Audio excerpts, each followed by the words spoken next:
Today is June 15th, It is. 2006. It is? Mm-hmm. Oh my gosh, how fast this month has gone by. Mm-hmm. So we wanted to talk about, you wanted to know where I traveled to? Mm-hmm. Hmm. Well, I first started out traveling to Europe. I went to Europe the very first time, probably in 1992 or so. I'm not sure what the year was, but early on, and I went to Rome. Mm-hmm. It started, and I didn't speak any Italian, but I love the city. It's fairly easy to get around in. I walked all over the city, and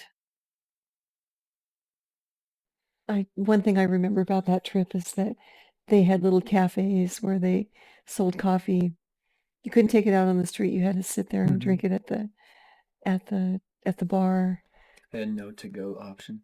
There was no to-go Mm-hmm. option. Ah! Mm-hmm. But but the sandwiches that they had were made out of white bread. They didn't have any deluxe wheat models. Uh-huh. You had to get white bread with, say, like it was white bread with cucumbers sliced on it or spinach and cream cheese. It was really different. You could hardly eat there. Mm-hmm. You had to go out to eat if you're going to really eat.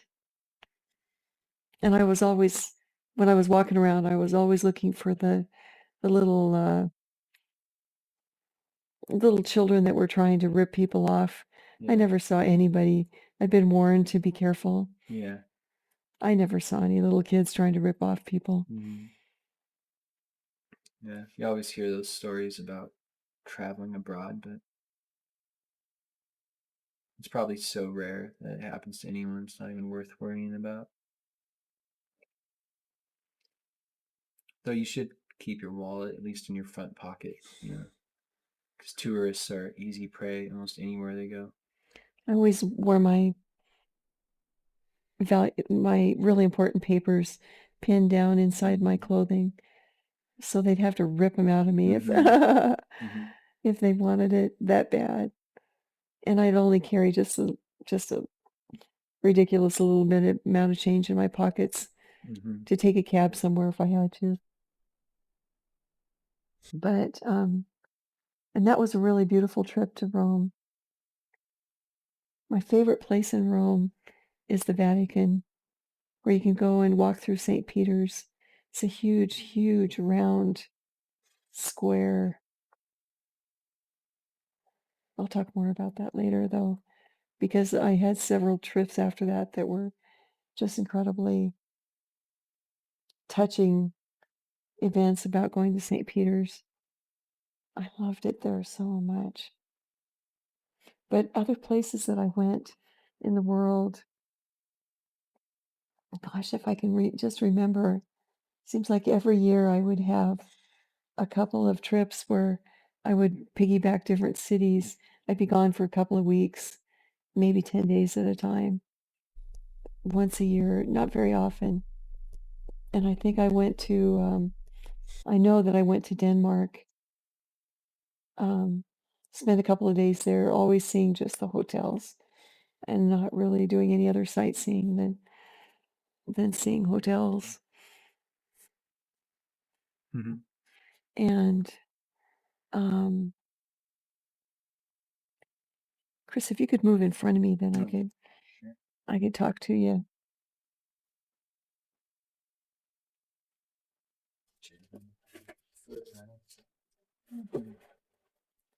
But that was interesting. I mean, Copenhagen is extremely flat, and their hotels are very austere. Can't remember the name of the architecture that is really famous there, but it's kind of like our Frank Lloyd Wright Mm-hmm. in its feel. It's just very cold. Uh, Complex. it's not ornate like you think of um, other European architecture. So one time I went to Copenhagen, and I must have gone to Rome and Athens on that trip. So I did get to see a little bit of Greece, but only the hotels in right in Athens. I didn't get out into the countryside, which would have been nice. And some of the other places that I went, I can't even recall chronologically where I went. Mm-hmm. But in Europe, I got to see Barcelona. That was really fabulous. There's a lot of art there. The Gaudi works are really, I thought they were really ingenious. They were really neat. The what works? Gaudi, he was an architect that built the Familia Sangria, which is a church in a really famous church in Barcelona that looks like the mold is the cement was just piled Mm-hmm. on top of each other, Mm-hmm. and it's really ornate. It's really beautiful, but very artistic and really incredible. He actually Gaudi was killed on one of his work sites. I think he got in front of a cement roller or something. It was, yeah, it was kind of a sad Mm-hmm. ending for such an incredible man. Doing what he Mm. loved. Yeah. Um, and I remember that some of the hotels and stuff in Barcelona were very posh. Mm-hmm. There was definitely the rich people that lived there, Mm-hmm. that wanted a rich and wealthy place to stay, Mm-hmm. which we didn't use those hotels particularly. Mm-hmm. But you checked them out anyway. Got to check them out. Mm-hmm. Yeah, that was really fun. Did they try to impress you with stuff? Oh, sometimes they would. Sometimes they knew that we wouldn't use them because they were too expensive. Mm-hmm. But it was still fun to see these ultra modern, beautiful hotels where Mm-hmm. people went to stay, the rich and famous. Mm-hmm. And I got to go to to uh, Monte Carlo and look at the gambling casinos and some of the hotels right on the beach. It's kind of an interesting little town. I don't know how it would be fun to live there. I don't know how the people live there, but it would be fun to go to the market every day and Mm-hmm. have a little flat. Just be so neat, Yeah, cool. neat. That romantic European picture of living. Mm. Mm-hmm. And that's the way they live. They go and shop for their food every day. Mm-hmm. Yeah, get something fresh from the market. They don't really have big refrigerators and places to keep things. Mm-hmm. That's what Eva says about her, about Nepal too. In India, everything's organic pretty much over there. You just have to eat from the markets. Mm-hmm. That's where all the food is. I mean, and I don't know if that's the way they do it in Monte Carlo or not, but um,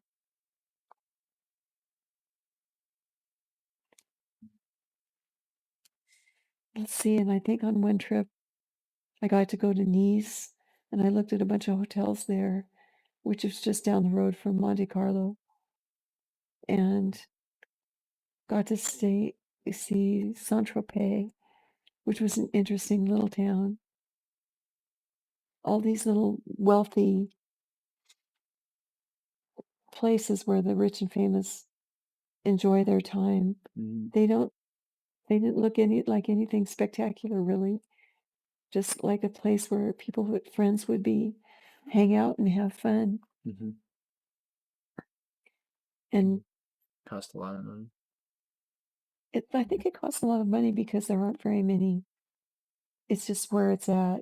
Mm-hmm. It, it's there's a lot of demand for places for people to go on their yachts. And so any seaside resort in that French Riviera area is going to be really expensive for whatever you want to do, food or lodging, Mm-hmm. any of that kind of stuff. Yeah. It's gonna be expensive. Anyway, I got to travel through Italy on several of my trips, and that was just fabulous. Mm-hmm. Both sides, I got to see Genoa and some of the major freeways that connect the main cities. But more than that, just seeing Venice and Ravenna, Bologna, Florence, Siena, and Rome. Unbelievable. Mm-hmm. What a treat for me. What a gift. What an incredible gift.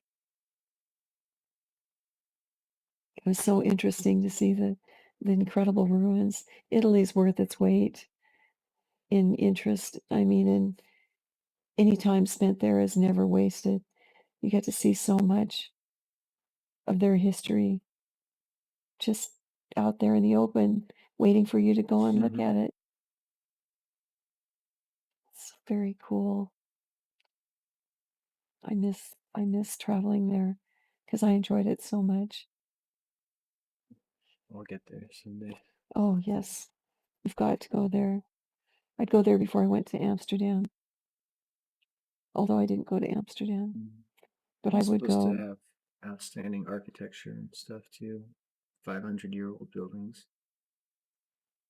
If they weren't bombed out during the Second World War, most of the cities do have really Mm-hmm. old buildings, especially the smaller towns that are out in the countryside, Mm-hmm. would have old Yeah. churches and stuff like that.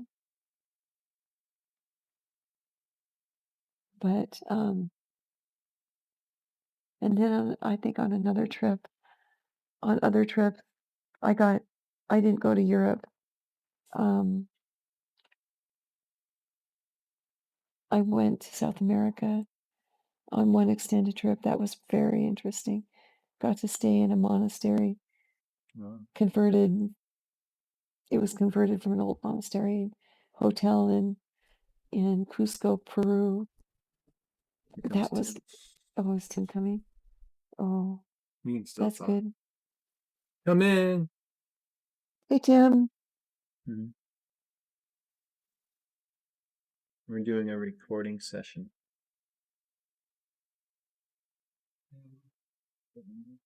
Mm-hmm. Yeah. Mm-hmm. We're just talking about some of the places that I traveled when I worked for Holland America that Chris was wondering just where did I go? And so I'm kind of bringing him up to speed. South America in a monastery. Oh, I got to go to Peru, which was unbelievable. I wasn't feeling well there, and my guide helped me to get um, some Peruvian aspirin or something like that because I just didn't have anything with me. I got the flu before I got there, and oh, I was really miserable. Mm-hmm. But I got to go to Machu Picchu Wow. from Cusco. I know by train, which is an interesting train. It works its way backwards and forwards up the side of the mountain because it's so steep. It can't just go up. Mm-hmm. It has to work its way back and forth. And then Machu Picchu is actually at a lower elevation. Cusco's at 11,000 feet, and Machu Picchu is at 8. So, oh, that was so fascinating there. It was the most beautiful place. It was like heaven. Mm-hmm. I remember coming back and telling Lisa and Shannon they had to go there because it was just heaven on earth. Another Unbelievable. place I need to go. Oh, yes, definitely. Mm-hmm. Yeah. Have to be really careful there about Yeah. um, not carrying anything that has a drug quality to it. Mm-hmm. Like I was drinking coca tea for the altitude so that I wouldn't be affected by the altitude. Mm-hmm. And which is maybe why I didn't feel very well there. It's because I may have made myself sick off of the coca tea. I'm not sure. But I left the container that I was carrying this hot mixture in. I left it there and didn't carry it with me out Mm-hmm. because that would have been something that the bomb sniffing or the drug Yep. sniffing dogs would have picked up on. Like at the airport or? Oh, yeah. Yeah. Yeah, you just don't carry stuff like that around. And on that trip, I generally always traveled by myself, but I got to do a little bit of a tour um, through some of the ruins and stuff in Cusco, and that was really exceptional, really nice. I think my guides set that up for me. It was unfortunate there were Americans there that were just dripping in jewelry and diamonds and Yeah. gold, and how embarrassing that Mm-hmm. was Mm-hmm. to be seen with them. They just didn't know. They were so uncomfortable around the local people. Yeah. Probably scared. Yeah, I think they were. And they were just stayed in the bus. They didn't get out and do much. Mm-hmm. Where else did I go on that trip? I went to Chile um, on that trip and to Buenos Aires and over to Rio. And then I headed home after that. Didn't you go to some falls? Yeah, I went out to Iguazu Falls from Rio. Good memory, Mom. Good memory. I Yeah. was fascinated. Why? Mm-hmm. Yeah. It was very fascinating too. I really liked the sightseeing I was able to do away from the cities, which was not very often. And so I really treasured that when I was able to do something that was so different from looking at hotels. It was really neat. Yeah, I did go from Rio to out to Iguazu Falls for a couple of days on my own, and that was very interesting. Mhm. And then on another trip, I did the Asian kind of the Ring of Fire nations. I flew from here and started in Japan, spent a couple of days there where there weren't any signposts in English. Okay. I mean, there may have been one or two, but I sure didn't see them. And had I not been with a guide or shown how to get to my hotel from the airport, I just really would have been lost, I think, because I didn't know where I was going and everything was written in Japanese. Mm-hmm. And I think that's very prevalent there is that they don't expect to they don't expect to have to put out words for other nationalities to be able to read. Mm. They just expect that you should be able to read Japanese enough to be able to get around. So, well, I would have been lost. Yeah. And I got to go to, I think it was where the earthquake was, Kyoto. Okay. I think I was really close to, I went to Osaka, and that's close Mm. to Kobe. And I think I went to Kyoto to see the prince's buildings or something like that. It was there was a lot of really incredible architecture in Japan. That's fun to see. But after I left Japan, I went to Hong Kong and um, got to see a bunch of the hotels there. And Hong Kong's very American, Britishized, so there's American words everywhere. Mm-hmm. It's easy to get around on the tube, which that was my first experience with looking up people that their offices weren't right down in the main part of town. I had to take the tube to where they were, and that was a little nerve-wracking. I just kept wondering if I was going to miss my stop. Mm-hmm. I didn't. It worked out all right. And then, so when I was there, I got to stay on both sides of the water. There's the Victoria Peak side, where there's some really fabulous hotels, and I stayed there, and then there's okay, get down now. There's the hotels over on the Kowloon side too that I got to stay in. The Regent, Hong Kong was exceptional. It was a beautiful hotel, and I really loved staying there. They always treated you like a queen. It was just wonderful. Kind of a modern hotel. I walked through a really expensive hotel called the Peninsula there, and it never would have been as fun. It was kind of the old British style, Yeah. and white and ornate, and I didn't stay there, but I was glad just to look at it. But the Regent, I think it was the Regent Hong Kong, even had limousines that they would pick people up and deposit them the old British style limousine. Mm-hmm. That was really fun. I loved Hong Kong. It was neat. And from Hong Kong, I went to Thailand, to Bangkok, which was very humid, but I liked it there. Saw several hotels there. And while I was in Bangkok, I boarded the Orient Express train that took me from Bangkok to Kuala Lumpur, which I didn't stay in. Got there at 2:30 in the morning, Mm-hmm. and down to Malaysia, and finally Singapore. And that was a 2-day trip. It was very interesting to sleep overnight on the train. It was supposed to be really posh, and Yeah. it was an okay experience, but not so posh. Mm-hmm. Maybe it was a good experience. It was neat.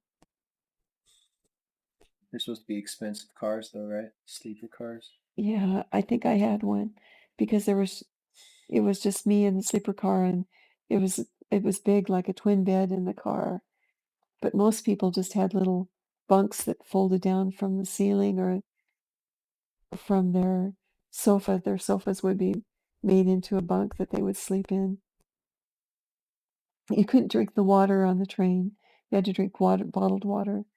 They just couldn't purify it enough to be safe for people. I think and on our way we went to a city called Padang in Malaysia.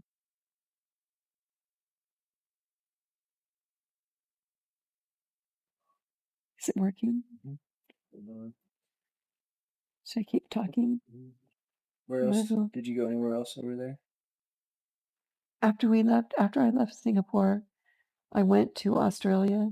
I went to Sydney several times in my travels, but I went to Sydney on that trip and over to New Zealand, over to Auckland, which I would recommend New Zealand to anyone, anytime. It's such a beautiful place. It's kind of a heavenly place. Oh, I would tell anybody to go there. It's so awesome. And on one of my trips, I ended up in Fiji, Mm-hmm. on just Mm-hmm. over there in Asia. So I hit a lot of little island destinations in the major cities. Did you go what is it they call it, Cairns or Car? Spelled cans, but like Eva says it cans. It's got Yeah. an believe me. Oh, that's right. That's right. It's spelled Cairns, but she Uh-huh. says it like cans. Cans. That's the way you're supposed to pronounce it. Yeah. It's an interesting little town. I did go there the first. There's a Hilton there that I had to see, and I was there. Yeah, I went to Cairns. Did you take the train down or did you fly from there down? I flew. It's just a lot faster. Australia's a huge country. Mm-hmm. If you took the train, it'd be an overnight Oh, yeah. event. Yeah. I didn't get to take the train. It would have been fun. Did you see the Barrier Reef? I did. Got to go out and see the Great Barrier Reef. That was neat. But once you got in the water, you were pretty salty for the rest of the day, regardless of what kind of clothing you had on, because they just had minimal freshwater showers out there. You couldn't hose off. And I remember that day I had to go and meet with people after seeing the Great Barrier Reef. I was really tired and my hair was just really a mess from the salt water. So I just left this hat on. Just decided, do not take off the hat. Mm-hmm. No matter what you do, just leave the hat on and talk to these people. Mm-hmm. Otherwise I would have, but it would have been a sad thing. Anyway, I never did get to India, which was another place that Holland America went. Really wish that I had. India would have been fabulous. But I did get to Africa. Got to do a 10-day safari there. Went to Mombasa and Nairobi and out into the Mara to Amboseli and some of the other game reserves. It's unbelievable watching the wildlife just living in their natural habitat. It's unbelievable. And it's such a blessing that those people have kept it available for people to see. Just What country was that? in Kenya, What kind of animals did you see? oh, wildebeest and lions, all sorts of water buffalo, of course, and hippopotamus, giraffe, and just myriads of small animals and birds. It was the most impressive thing, though, was watching the migration of the wildebeest. Those poor little animals, they just don't know. They're not the brightest little animal on the face of the earth, and the lions would just pretty much pick them off. The slowest one they pick out of a lineup. But that was really fabulous. I met some really wonderful people on that trip. Most important thing that I can say about all these travels were the very kind guides that I met. None of the places I visited would have been as special if I hadn't had extraordinary guides. And especially if you're traveling by yourself, it's hard to embellish on a place you've never been or to understand a place you've never been. Understand where to go. Yeah. But my favorite place, my favorite city, I think, was Rome, Venice and Rome, just because there was so much antiquity. And I just really loved the Vatican. Walking all over the city and ending up at the Vatican and being able to walk through there just because of the spiritual nature of the building. So many people go there to be to feel spiritual. Yeah. Yeah. And of course I went to Alaska several times and to Vancouver, Victoria, and to Mexico. But that doesn't seem the same somehow, but I loved Vancouver. I love the Pan Pacific. It's one of my favorite hotels in the world. Well, if you were from India, it would be pretty exciting. It would be exciting. I loved it. I'd go there again in a heartbeat. I wish I'd been some other places to tell you about. I don't know that Quite much the about it. list. It's like 5 continents or something. Yeah, it was wonderful. It was 6 a really special time in my life in the 1990s to the early 2000s. It was just such a spectacular time for me to be able to travel to all these different places. It was unbelievable.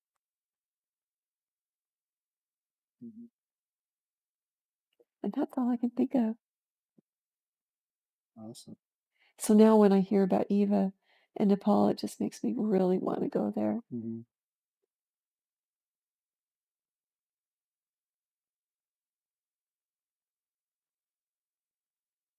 It's a pretty good session.